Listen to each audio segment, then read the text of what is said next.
ป้อที่แต่บ่น่าเชื่อได้นี่พี่น้องเอ้ยเพื่อนนี่ไอ้เทิดเก็บกวาดรอผู้ใหญ่ใจดีได้นี่รอแม่จากต่างประเทศมายาม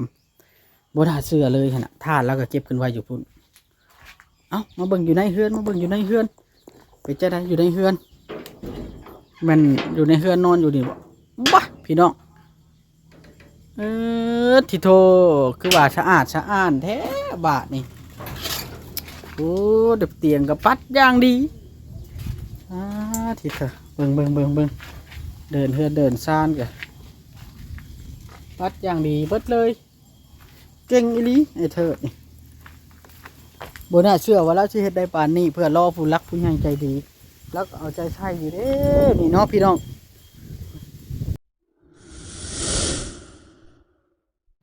ฝากติดตามเบาโอลิแหน่เด้อพี่น้องเบิดสุปูสุคน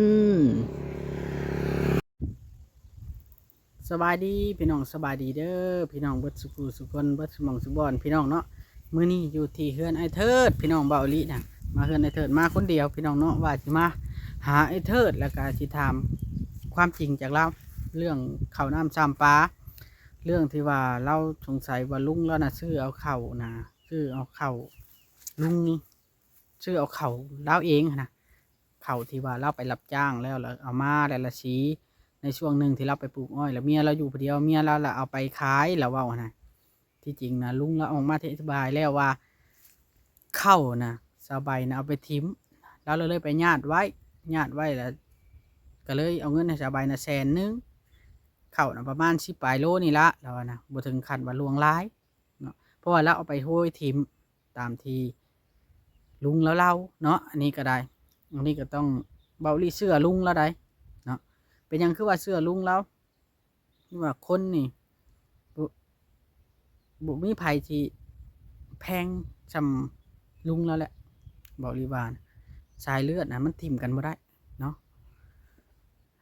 ที่แต่พี่น้องแล้วก็จักเนาะเรื่องจักจะตันหยานะเอาไปป้าไว้ในห่มย่มเลยนะป้าไว้แ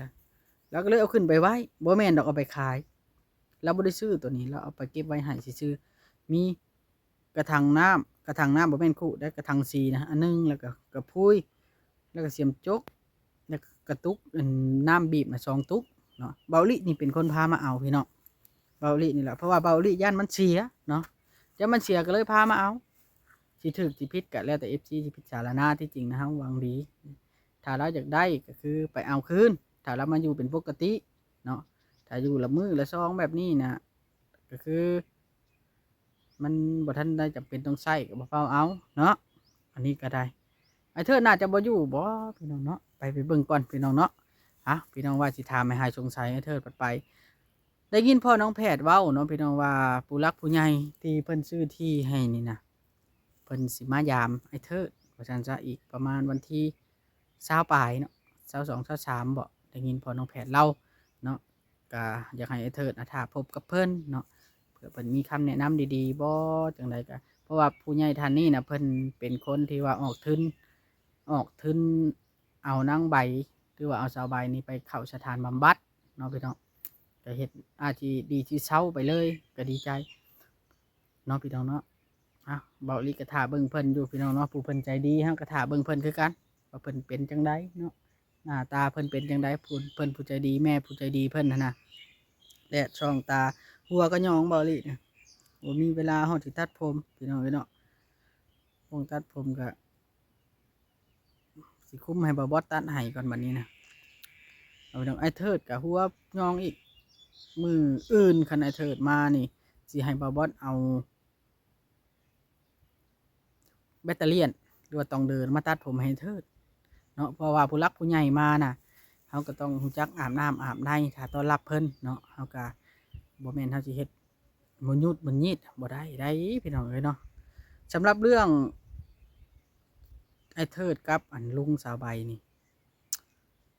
ไอ้เทิดนี่เราสิเครียดลุงกับป้าได้พี่น้องลุงกับป้าบ่ฮู้ว่าสาเหตุอีหยังหรือว่ามีคนเว้าบ่หรือว่าจังใดแต่ว่าคำเว้าแต่ละคำนี่เราสิเครียดลุงเราเครียดลุงของสาวใบนี่ไอ้เทิดและบางเทื่อเขาก็จนได้ยุดไว้นะในคำเว้าของเรานะเราเครียดอันนี้ก็บ่แม่นว่าเขายุแย่งอีหยังใดพี่น้องเนาะเขาเห็นแล้วก็เขา แล้วเลยอยากถามให้เข้าใจกันว่าเรื่องเรื่องน้ำกันแนวมันบ่เป็นจริงนะเฮาบ่อยากให้เว้าแนวมันบ่เป็นจริงคือไอ้เถิดว่าซื้อข้าวเป็นซอบแสนเดียวมันบ่คือละเด้ตัวนั้นก็ได้ที่จริงชาวใบสิเอาไปทิ่มเนาะเพราะว่าชาวใบแล้วก็ทิ่มคู่อันนะพี่น้องเนาะอีกอย่างแล้วก็ทิ่มคู่อันพอเวลาเราอากาศเราขึ้นนะก็บ่ว่าแล้วดอกพี่น้องเลยตัวนี้ก็ได้แล้วก็บ่ได้ไปทำลายของไผดอกไม่ได้เฮ็ดของตัวเองของเราเนาะพี่น้องไปเบิ่งนำกันพี่น้องบ่อยู่อีพี่น้องเอ้ยอะเด้สะอาดสะอาดได้บาทนี่พี่น้องเอ้ยอย่าว่าได้บาทนี่ทางบ้านนี่บอกให้เราเก็บอันนั้นมากับพ่อน้องแพทย์บ้านนี่นะ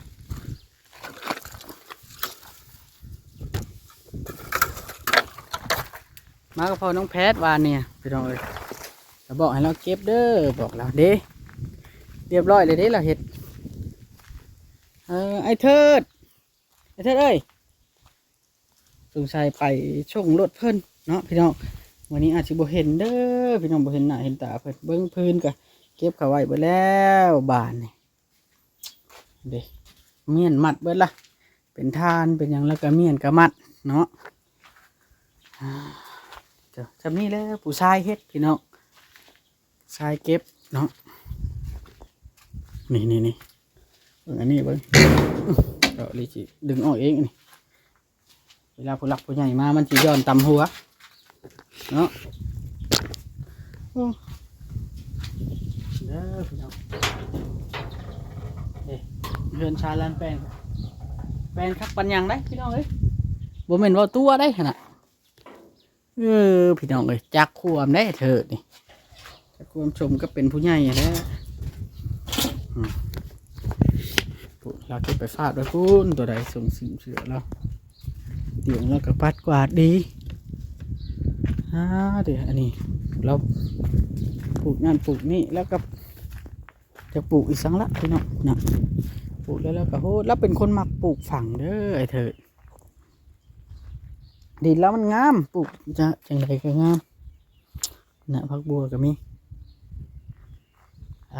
ทีเดียวนี่ละพี่น้องเอ้ยคนเฮาเนาะจะปรับตัว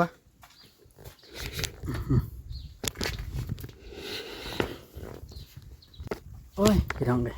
อยากล้มพี่น้องเนาะเดี๋ยวบริสิว่าจังซี่เรื่องไอ้เทิดนี่อย่างวะตะปูก็พี่น้องไอ้เทิดนะเราไปส่งรถพี่น้องพอหูอยู่เพราะว่าแล้วบอกเขาแต่เมื่อวานแล้วว่ามืออื่นน่ะสิไปส่งรถ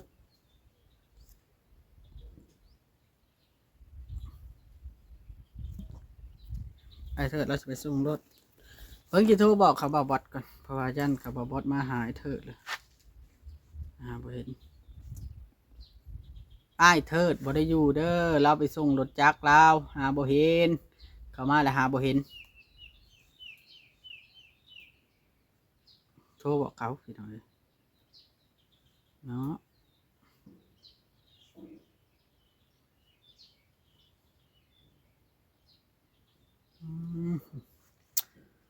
นี่ลาพี่น้องเบ้าเล่นน่ะอยากให้เว้าให้เข้าใจว่าซั่นซะบ่แม่นดอกว่านั่นน่ะ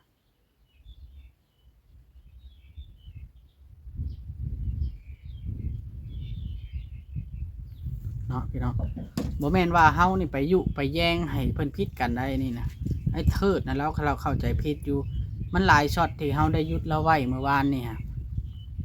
เรื่องที่ว่าเราเว้ากับลุงเราว่าเราว่าผู้ใดจะมาเอาของเรามักมาเอาของคือว่าลุงเราว่ามากว่านี่นะแล้วเราว่าลุงแล้วนะเอาเครื่องของเราบ่หรือว่าจังไดนะเฮาสิมาเข้าใจยากนำตัวนี้มันเลยบ่เข้าใจนำตัวนี้เนาะพี่น้องที่จริงนะบ่พี่น้อง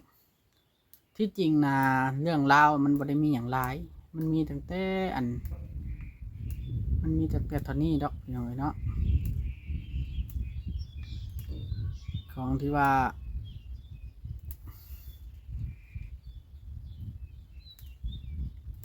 นั่นเนาะพี่น้อง ของที่เราเอาเมื่อน่ะมันก็มีส่วนที่เราเอาเมื่อแหละเลือกเราเก็บไว้ให้หลาน ถ้าเฮาบ่ชวนมานี่เราบ่มาใกล้เลยเป็นหยังจะว่าบ่มาใกล้ย่านชาวบ้านเว้าย่านคนเว้าว่าไปเอาของหลานจังซั่นจังซี่เราอธิบายให้เฮาฟัง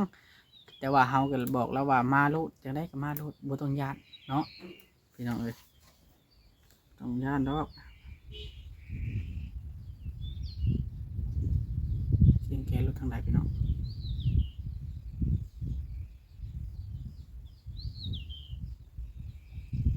อืม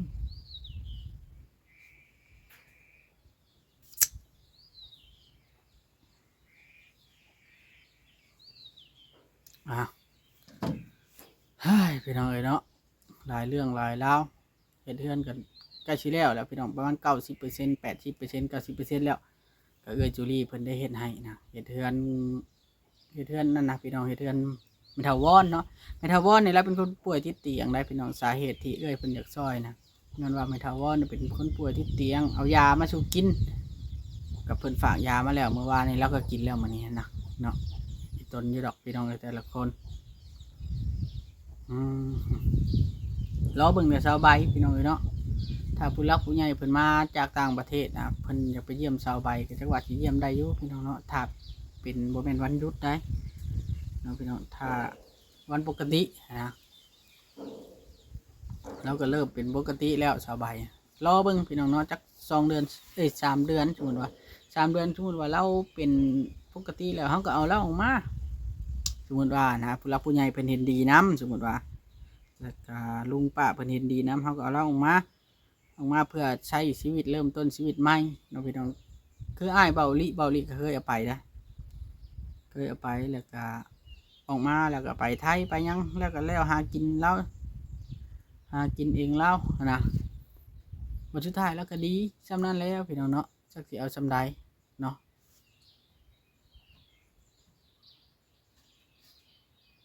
อันนี้ได้ยินพ่อน้องแพทย์ว่าอยู่พี่น้องว่าสาวใบออกมานี่ถ้าเราเป็นปกติกับผัวแล้วนี่สิเฮ็ดเทือนให้หลังไหมเพิ่นว่าเนาะได้ยินพ่อน้องแพทย์เล่าหั่นนะอันนี้ก็ได้จักสิแม่นบ่แม่นพี่น้องเนาะแต่ว่าก็ดีได้พี่น้องเอ้ยแต่ว่าเบาลี่ว่าเฮ็ดเทือนให้หลังไหมก็ต้องเขาเจ้า2 คนนะต้องมีสติแล้วก็ไอ้เทิดก็ต้องเลิกสิ่งที่บ่ดีจึงสามารถดูแลเฮือนดูแลชานได้เนาะคันชันก็เฮ็ดไปก็คือเก่าเนาะอันนี้ก็ได้เบิ่งพฤติกรรมไปให้แล้วพี่น้องเนาะที่จะหรือว่าทั้งในใจนะถ้ามีผู้รักผู้ใหญ่พอซอยไอ้เทิดได้นี่อยากให้เราได้รถจักรมือสองสักคันหนึงเอาโบลูลาคันละอัน6-7 ล้านเนี่ยนะพี่น้องเนาะอัน10,000 บาทใช่ไหมพอได้ขี่ไปเยี่ยมเมียเราเพราะเราจะหาเงินได้คือวันนี้แล้วเรามากะมาอาศัยรถลุงนางใบฮันไปเยี่ยมเมียฮันเนาะที่จริงนะเราไปเยี่ยมเองก็ได้ถ้าเรามีรถนะรถเขายืมเขามาบัดมาตายพอดีตายอยู่เพื่อนนี้ได้ยู่ไปส่งเขามานี่รถเขาเพซ้ำนะน่าจะเป็นโฮเทียนมันบอกเพหรือจังไรรถจีนดอกเป็นรถสมัยโบราณเนาะถ้าเราได้รถมือสองจะคันหนึ่งก็เพราะให้เรามีเงินก็ไปเยี่ยมเมียส่งเขาเมียนะดำแสนดำไหนก็ไปส่งเขาได้แล้วเพราะให้มีกำลังใจสู้พี่น้องเนาะขั้นขาดการติดต่อกันถึงขาดการเยี่ยมกันถึงบัดสุดท้ายก็ขึ้นไปทางอื่นอีกได้พี่น้องเลยเนาะมีแต่ว่าให้เขาเยี่ยมกันเบิ่งกันในระยะที่อยู่ก็ต้องเบิ่งกันพี่น้องเลยเนาะที่อยู่ในหันก็ต้องเบิ่งกันอืม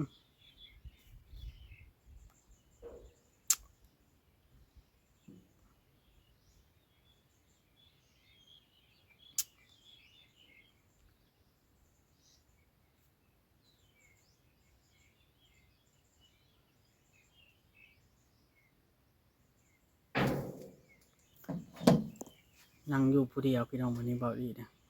สร้างกับมาบ่ครบวันนี้สร้างกับวันศีลวันพระแล้วเพิ่นบอกว่าเพิ่นเลยบอกมาบ่ครบเบาดีกับจังหน่อยก็สิได้กลับแล้วพี่น้องเนาะได้กลับแล้วพาชาวน้ำเนาะไปผูกคอต่อแขนทุกวันศีลพี่น้องเนาะทุกวันศีลต้องได้ไปผูกคอต่อแขนแล้วก็รดน้ำมนต์น้ำครูบาอาจารย์ว่าซั่นซะ พิ่นผูกแขนให้กันผีกันช้างแหละกันแนวบ่ดีเพิ่นเว้าดอกเฮาก็บ่ฮู้คือกันมันอาจสิเป็นงมงายแน่แต่ว่าเฮ็ดแล้วดีแล้วเศร้าแล้วสบายใจเอาดีเป็นแม่นนับถือครูบาอาจารย์บ่ลบหลู่ทางใดเนาะพี่น้องก็โอเคแล้วสำนั้นก็ได้ให้ตั้งใจแม่นอยู่พี่น้องการที่เฮาเฮ็ดอหยังก็ตามบ่ให้งมงายแต่ว่าสุดท้ายมันเฮาก็ต้องได้งมงายแน่จังหน่อยอหยังก็ตามเชื่อแน่บ่เชื่อแน่ก็ต้องได้ฟังไว้แต่ละอันเนาะพี่น้องจักสิว่าจังใดละเบาลีก็ได้เนาะเอ้าพี่น้องสำหรับคลิปนี้นะเบาลีสิได้ขอตัวก่อนพี่น้องเนาะเดี๋ยวสิรีวิวให้เบิ่งรีวิวบอลให้เบิ่งนั่นก่อนพี่น้องสิรีวิวบอลไอเทิดเก็บกวาดนะนะเราได้กวาดนี่พี่น้องเอ้ยมาวันนี้6 เป็น 6นี่ก็อนุญาตเด้อนี่เด้เดือนซานแปนซ้ำยังคาดบ่ถึงได้ขนาดเบาลีนี่คาดบ่ถึงเลยว่าไอเทิดสิเฮ็ดได้ป่านนี้นะเราเก็บจุดคาดบ่ถึงเลยเนาะแต่มันสะอาดสะอ้านแล้วรอผู้ใหญ่บินด่วนจากต่างประเทศมายามแล้วก็จะควมแล้วพี่น้องเลยเนาะทั้งแม่ต่างประเทศเพิ่นก็มายามเบาลีก็อยากเห็นเพิ่นคือกันเนาะเพิ่นอยากเห็นเพิ่นคือกันว่าเพิ่นหน้าตาเป็นจังไดนะพี่น้องครับเคยเห็นเด้คือได้ยินตั้งแต่นั้นขนาดชื่อเพิ่นยังบ่ออกได้เพิ่นเฮาฮู้อยู่แต่ว่าเฮาบ่ว่าชื่อเพิ่นนะเฮาก็ได้ยินอยู่ดอกพอแพทย์เล่าสู่ฟังแต่ว่าเฮาบ่เว้าดอกเพิ่นบ่ให้ออกชื่อเนาะเป็ดไก่ก็เราต้มกินทางไข่ไก่บ่ได้หาพี่น้องเอ้ยเนาะไข่ไก่บ่เนาะบ่ลิบ่อยากให้พิษกันบ่แม่นดอกแนวอื่นนะพี่น้องทางลุงกับหลานเคยเนาะพอเท่ากับหลานเคยพิษกันแล้วมันบ่คักโอเคเด้อพ่อแม่พี่น้องเนาะสบายใจได้เลยบาดนี้ไอ้เทิดเราเป็นคนดีแล้วเด้นี่เนาะให้ FC สบายใจโลดจังไดก็ฝากพี่น้องเป็นกำลังใจให้ทางด้านสาวใบกับไอ้เทิดคือเก่าคือเดิมหั่นล่ะพี่น้องบ่ทิ่มบ่ป้าพวกเพิ่นในเมื่อได้ซอยมาฮอดเพียงนี้แล้วก็สู้ชีวิตซอยไปจนแล้วจนทั่วพุ่นละพี่น้องสบายดีเด้อขอบคุญขอบคุณทุกท่านที่เข้ามาติดตามแล้วก็ขอบคุญขอบคุณทางด้านผู้ใหญ่ที่ซอยสาวใบนำแล้วก็ขอบคุญขอบคุณทางด้านทางจูลี่เนาะที่ซอยบ่าวอุลิแล้วก็ซอยปะวอนเนาะซอยทุกอย่างแหละพี่น้องเนาะเพิ่นซอยเฮาหลายอันโอเคเด้อพี่น้องสบายดี